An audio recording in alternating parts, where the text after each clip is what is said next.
नमस्कार दोस्तों, स्वागत है आप सभी साथियों का एक स्मार्ट स्टडी पर। साथियों, आज 24 दिसंबर 2025 आज दिल्ली पुलिस कांस्टेबल का पेपर था और आज के तीनों शिफ्ट का पेपर हो चुका है। आज की इस वीडियो में आज के ऑल शिफ्ट के सारे क्वेश्चन आंसर देखेंगे, यानी आज पूछे गए पहले, दूसरे और तीसरे शिफ्ट के क्वेश्चन आपको आज इसी वीडियो में मिल जाएंगे। तो साथियों, ये क्लास आपके लिए बहुत ही इंपॉर्टेंट है। जो लोग आज पेपर देकर आए हैं वो मिला लीजिएगा, और जिनका पेपर अभी बाकी है साथियों उनके लिए तो बहुत ही इंपॉर्टेंट है। देखिए, जिनका पेपर अभी बाकी है आप हमें इस वीडियो के नीचे कमेंट बॉक्स में जरूर बता दीजिए कि आपका पेपर कब है और किस शिफ्ट में है। सबसे पहले साथियों थर्ड शिफ्ट के क्वेश्चन देख लेते हैं आज के। जैसे कि आज थर्ड शिफ्ट में आपसे एक क्वेश्चन पूछा था, 2 या 2 से अधिक राज्यों के लिए एक उच्च न्यायालय होगा, इसका उल्लेख किस अनुच्छेद में है। यानी कॉमन हाईकोर्ट की स्थापना का उल्लेख भारतीय संविधान के किस अनुच्छेद में है, क्वेश्चन ये था। तो इसका करेक्ट आंसर आपका अनुच्छेद 231 हो जाता। अगर आपने भी अनुच्छेद 231 किया है तो आपका बिल्कुल करेक्ट है। ये थर्ड शिफ्ट के क्वेश्चन सबसे पहले देख लेते हैं, उसके बाद फिर बाकी के शिफ्टों के क्वेश्चन देखेंगे।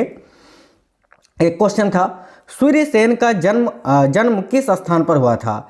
देखिए, सूर्यसेन का जन्म आपसे पूछा था कि इनका जन्म किस जगह पर हुआ था, तो ये ऑप्शन के अनुसार बनाना था। देखिए, एक्चुअल अगर इनके जन्म की बात करें तो सूर्यसेन का जन्म जो है नोआपारा, जो कि रावजान उपजिला चटगांव में स्थित है, जो कि बंगाल प्रेसिडेंसी का हिस्सा था उस वक्त। वर्तमान में ये बांग्लादेश में पड़ता है। तो आपके ऑप्शन में चटगांव दिया होगा, शायद यही आपका करेक्ट आंसर हो जाता। वैसे ऑप्शन क्या था ये तो मुझे नहीं मिल पाया था। अगर आप में से कोई थर्ड शिफ्ट में आज पेपर देकर आए हैं तो बता सकते हैं कि ऑप्शन में क्या था।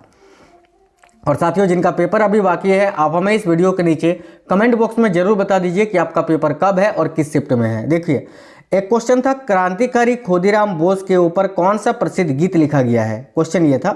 आज खुदीराम बोस से फर्स्ट शिफ्ट में भी आपको क्वेश्चन देखने को मिला था, और थर्ड शिफ्ट में था कि क्रांतिकारी खुदीराम बोस के ऊपर जो है कौन सा प्रसिद्ध गीत लिखा गया है। तो देखो, अगर आपके ऑप्शन में ये दिया हुआ था कि देशभक्ति गीत, देखिए, एक बार विदाई दे माँ घुरे आसी, ये बंगाली भाषा में लिखा हुआ है, एक बार विदाई दे माँ घुरे आसी। तो अगर यही आपके ऑप्शन में था तो यही करेक्ट आंसर हो जाता। देखिए, एक बार विदाई दे माँ घुरे आसी, इसका हिंदी में अर्थ होता है मुझे एक बार अलविदा कहो माँ, मैं वापस आऊँगा। ठीक है, तो या तो हिंदी में दिया हुआ था या तो बंगाली भाषा में आपको ऑप्शन दिया होगा, जो कि करेक्ट आंसर हो जाता है। हालांकि मैंने दोनों ही आपको लिख दिया है। इस गीत के रचयिता की अगर बात करें तो देखिए, इस गीत को किसने लिखा है, रचयिता कौन है, तो पीताम्बर दास ने इस गीत की रचना की थी, याद रखना साथियों। एक शॉर्टकट की था कंप्यूटर से। क्वेश्चन ये था कि Ctrl+F शॉर्ट की का प्रयोग किस लिए किया जाता है। ये क्वेश्चन 100% जेन्युइन, बिल्कुल ऑथेंटिक और रियल क्वेश्चन है। आप लोगों को पता चल रहा है अगर आप पेपर देकर आए हैं तो Ctrl+F शॉर्ट की का प्रयोग किस लिए किया जाता है। तो देखिए, किसी भी दस्तावेज, वेब पेज या एप्लीकेशन में कोई विशिष्ट शब्द या टेक्स्ट को खोजने के लिए Ctrl+F शॉर्ट की का प्रयोग करते हैं। F फॉर फाइंड मतलब खोजना, है ना, तो याद रखना। आगे देखिए, क्वेश्चन था, वैश्विक शांति सूचकांक 2025 में प्रथम स्थान पर कौन सा देश है। फर्स्ट शिफ्ट में आज भारत का रैंक पूछा था, और देखो उसी टाइम मैंने बताया था फर्स्ट शिफ्ट ये प्रथम स्थान आपसे पूछ सकता है। तो याद रखना, वैश्विक शांति सूचकांक 2025 में जो है ना प्रथम स्थान पर आइसलैंड है। तो आइसलैंड करेक्ट होता है। देखिए, लगातार 17वें साल जो है ना यह दुनिया का सबसे शांतिपूर्ण देश रहा है आइसलैंड। तो इस क्वेश्चन के लिए करेक्ट आंसर आपका आइसलैंड हो जाता। भारत का रैंक फिर से याद रखना 115वां है। ठीक है, 115वां। ये सारा टॉपिक मैंने 2.0 में करा दिया है। जैसे कि मैंने आपसे वादा किया था, आज मैंने पंचवर्षीय योजना 5 ईयर प्लान, जिसे हर शिफ्ट में क्वेश्चन आ रहा है, वो भी मैंने एक स्मार्ट स्टडी 2.0 में करा दिया है आज ही शाम में। अगर आपने नहीं देखा है तो इस वीडियो को देखने के बाद जाकर देख लेना, वहाँ बहुत ही इंपॉर्टेंट टॉपिक्स मैंने ऑलरेडी आपको करवा दिया है साथियों। एक क्वेश्चन था, वित्त आयोग का गठन किस अनुच्छेद के तहत किया जाता है, या वित्त आयोग के गठन का प्रावधान किस अनुच्छेद में है। तो देखिए, इसका करेक्ट आंसर आपका हो जाता अनुच्छेद 280 के अंतर्गत वित्त आयोग का गठन किया जाता है। तो अनुच्छेद 280 यहाँ आपका करेक्ट आंसर हो जाता। आगे एक क्वेश्चन था, चंद्रगुप्त मौर्य ने इनमें से कौन सी उपाधि धारण की थी। 4 ऑप्शन थे। एक ऑप्शन था सम्राट की उपाधि, यही आपका करेक्ट आंसर हो जाता। चंद्रगुप्त मौर्य ने कौन सी उपाधि धारण की थी, तो सम्राट की उपाधि धारण की थी। साथियों, आप लोग सभी साथी वीडियो को लाइक जरूर करिएगा। देखिए, आप लोग एक लाइक करते हैं तो उससे हमें मोटिवेशन मिलता है। एक क्वेश्चन था, अनुच्छेद 75 का खंड 3 ये किससे संबंधित है। तो आर्टिकल 75 का जो खंड 3 है यह मंत्रिपरिषद के सामूहिक उत्तरदायित्व से संबंधित है। ठीक है, तो इसका करेक्ट आंसर आपका कलेक्टिव रिस्पॉन्सिबिलिटी यानी मंत्रिपरिषद के सामूहिक उत्तरदायित्व से था। यही आपका ऑप्शन में भी दिया हुआ था, जो कि करेक्ट आंसर हो जाता। क्वेश्चन था साथियों, जूते हुए खेत का साक्ष्य किस स्थान से प्राप्त हुआ है? तो देखिए हड़प्पा सभ्यता में ये जूते हुए खेत का जो साक्ष्य है ना, ये कालीबंगा से प्राप्त हुआ था। कालीबंगा की बात करें तो प्रसिद्ध सिंधु घाटी सभ्यता स्थल है, जो कि वर्तमान में भारत के राजस्थान राज्य में स्थित है। कालीबंगा इस क्वेश्चन का आपका बिल्कुल करेक्ट आंसर हो जाता साथियों। आगे देखिए क्वेश्चन था कि 2022 का नोबेल पुरस्कार साहित्य के लिए किसे मिला था? ऐसा क्वेश्चन था, तो इसका करेक्ट आंसर आपका एनी एर्नाक्स हो जाता। ठीक है, एनी एर्नाक्स को 2022 में साहित्य के क्षेत्र में नोबेल पुरस्कार दिया गया था। इनकी प्रसिद्ध कृतियों की बात करें तो इनकी कृतियाँ एक तो द ईयर्स थी, इसके अलावा हैपनिंग थी, इसके अलावा ए मैन्स प्लेस। ठीक है, ये सभी इनकी प्रसिद्ध कृतियाँ हैं, याद रखना।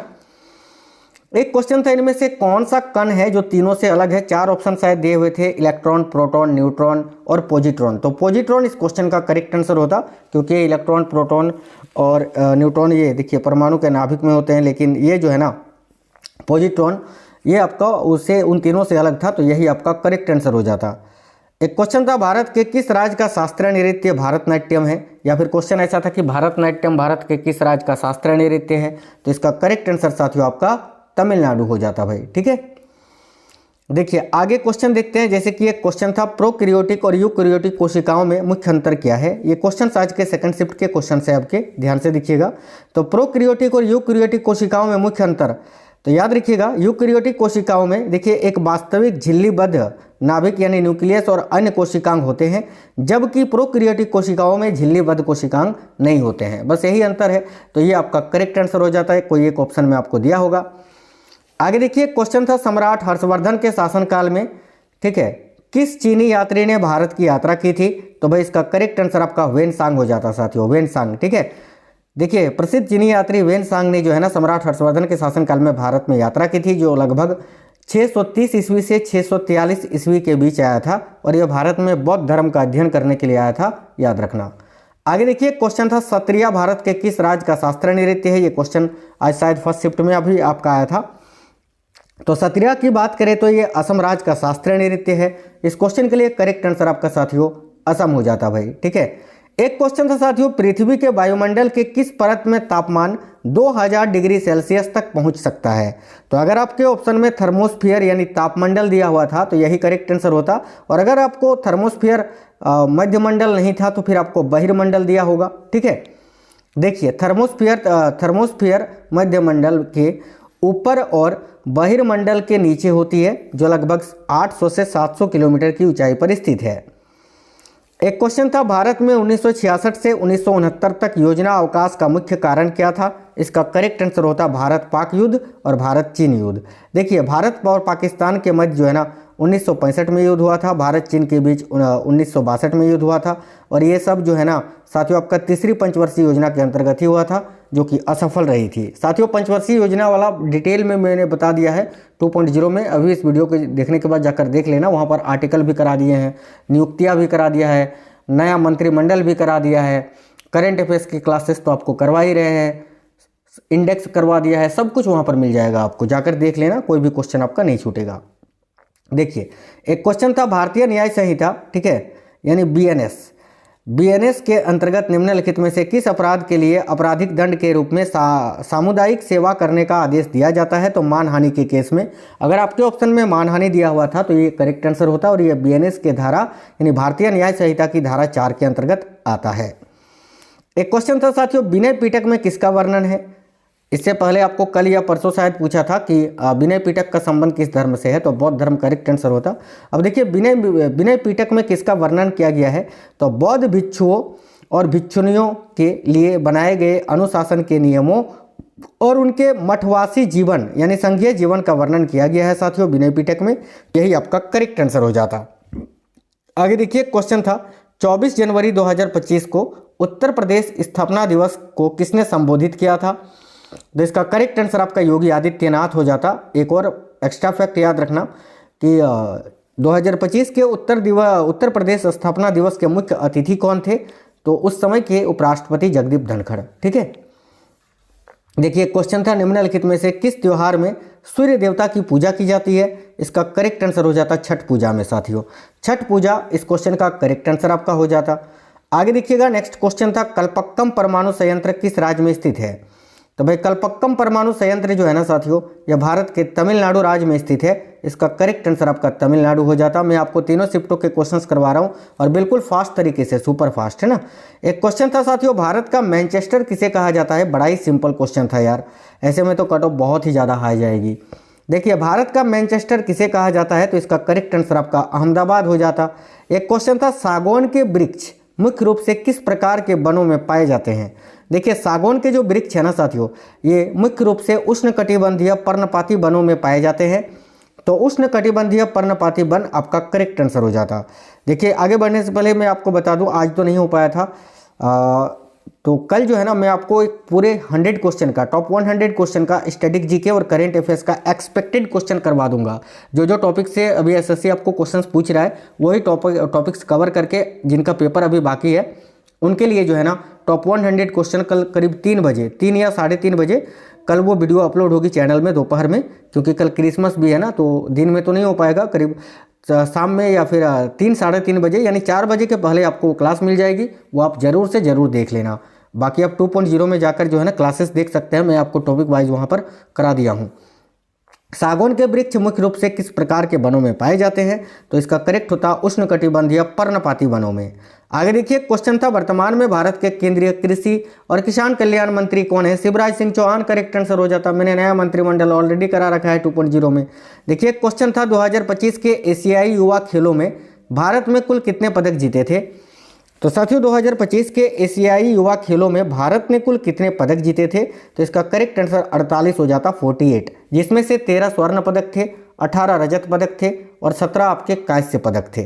ठीक है, आगे देखिए क्वेश्चन था नवंबर 2025 में भारत के रक्षा लेखा महानियंत्रक के रूप में किसने कार्यभार संभाला है। कल एक टॉप 100 क्वेश्चन का करेंट अफेयर्स का क्लास कराए थे 2.0 में, और देखो डायरेक्ट क्वेश्चन आया है विश्वजीत सहाय, इन्होंने मयंक शर्मा जी का जगह लिया है। मैंने कल बताया भी था कि सर उस क्वेश्चन में हुआ ये था कि गलती से मयंक शर्मा टाइप मतलब इसको हटाना भूल गए थे, तो मैंने उस टाइम बताया था कि मयंक शर्मा नहीं विश्वजीत सहाय आप याद रखना, क्योंकि ये चेंज हो गए हैं। ठीक है, देखो वही क्वेश्चन आ गया है। एक क्वेश्चन था भारत की 9वीं पंचवर्षीय योजना का मुख्य उद्देश्य, साथियों जाकर देख ही लेना, पंचवर्षीय योजना वाला है ना, बार बार बोल रहा हूँ ताकि जिनका आने वाले शिफ्टों में पेपर है आप आसानी से जो है कर पाओ, क्योंकि हर शिफ्ट में आ रहे हैं यार।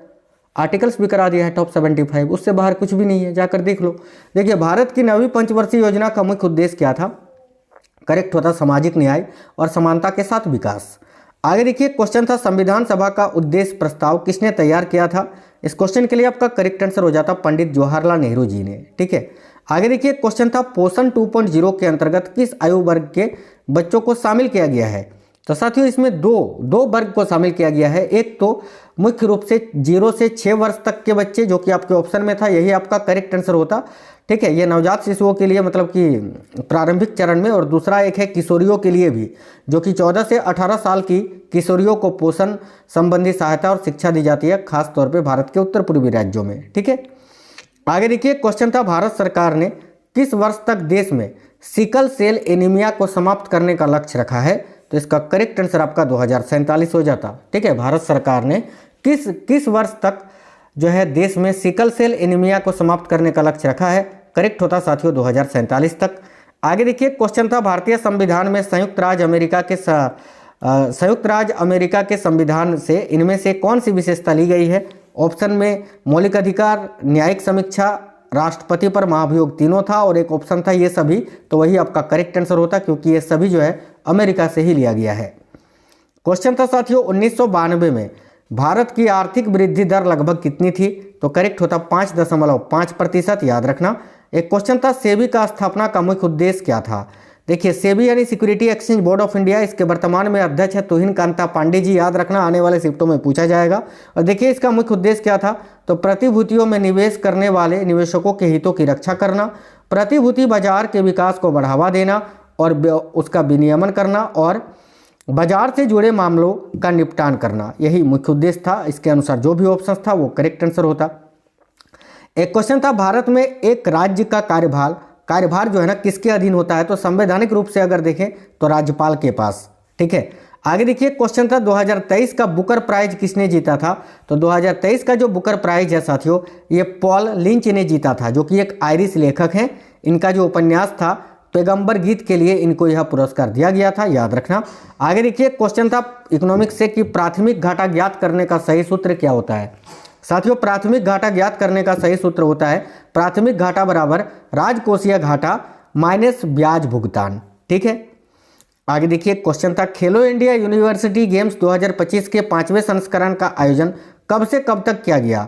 तो देखिए खेलो इंडिया यूनिवर्सिटी गेम्स 2025 जो कि 5वां संस्करण था, ये 24 नवंबर से 5 दिसंबर 2025 तक राजस्थान के 7 शहरों में आयोजित किया गया था, याद रखना। नेक्स्ट क्वेश्चन था साथियों सत्रिया किस राज्य का शास्त्र नृत्य है। ये मतलब कि फर्स्ट शिफ्ट में भी पूछा था और ये सेकंड शिफ्ट में भी पूछा था, तो असम करेक्ट आंसर होता है। एक क्वेश्चन था पाल वंश के संस्थापक कौन थे। तो पाल वंश के संस्थापक साथियों गोपाल थे, जिनको क्षेत्रीय सरदारों यानी सामंती सरदारों ने चुना था। मैं फर्स्ट शिफ्ट के क्वेश्चन ज़्यादा एक्सप्लेन नहीं करूंगा क्योंकि ये क्वेश्चन मैं ऑलरेडी आपको करवा चुका था। क्लास का नोटिफिकेशन नहीं आया था, इसीलिए काफ़ी सारे साथियों तक वो पहुँचा ही नहीं था, क्लास दब के रह गया था, ठीक है।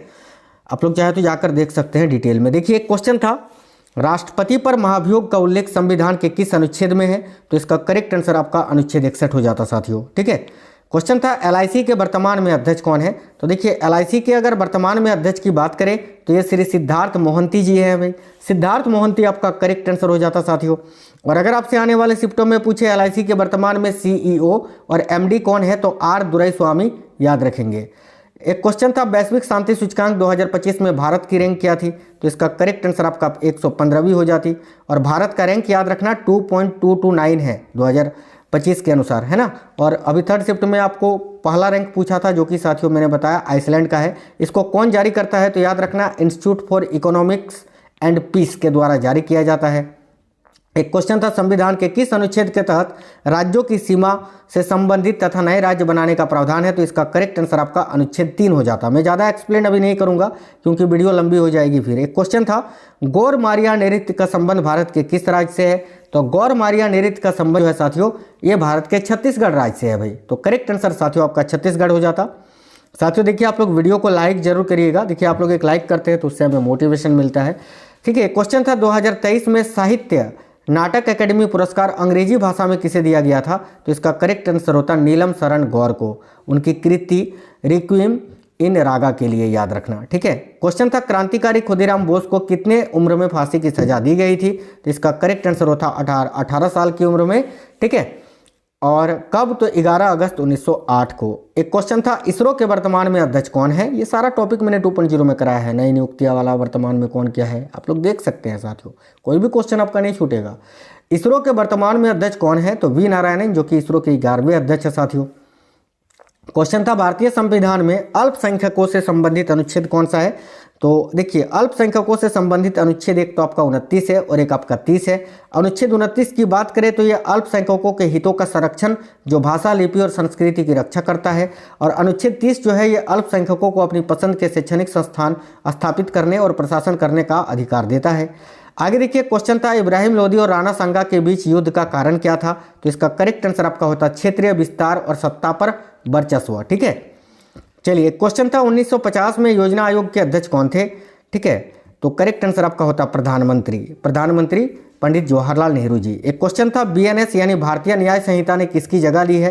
तो इस क्वेश्चन का करेक्ट आंसर होता आईपीसी ने, आईपीसी यानी इंडियन पिनल कोड की जगह ली है भाई।